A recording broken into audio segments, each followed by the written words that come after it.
பாய். ஏன்னா ஒரு வீடு, ஒரு பெரிய அப்பார்ட்மெண்ட்டுங்க. கிட்டத்தட்ட ஒரு 10 ஹவுஸ் 10 ஹவுஸ் வருது. 10 ஹவுஸில் 6 பில்டிங் வந்து ஃபஸ்ட்டே போட்டாங்க கான்கிரீட்டு. ஸோ மீதி 4 ஹவுஸ் போடுறாங்க. நான் போட்டுருக்கேன்.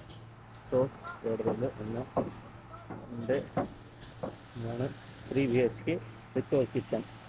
ஃபுல் எல்லாமே எலக்ட்ரிக்கல் பைப்லாம் போட்டு கட்டி இருக்கு. பார்த்தீங்கன்னா பக்கத்தில் கட்டு போட்டு கொடுத்துருக்கேன்.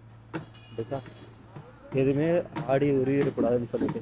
அண்ட் இது பார்த்தீங்கன்னா டக்கு சொல்லுவோம்.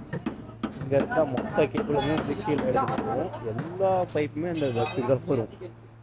இதெல்லாம் வந்து கான்கிரீட் போடும்போது வந்து நம்ம செக் பண்ணி ஆகணும். இதெல்லாம் வந்து முடிச்சு விட்ருவாங்க. திரும்பி நீங்கள் வேலை செய்யும் போது எல்லாத்தையும் உடச்சி எடுக்கிற மாதிரி தான் இருக்குங்க. ஸோ யாருக்காச்சும் பில்டிங்க்கு எலக்ட்ரிஷியல் ஒர்க் வேணும்னா இல்லை எலக்ட்ரிஷியன் வேணும்னா கீழே டிஸ்கிரிப்ஷனில் நம்பருக்கு கான்டாக்ட் பண்ணுங்கள்.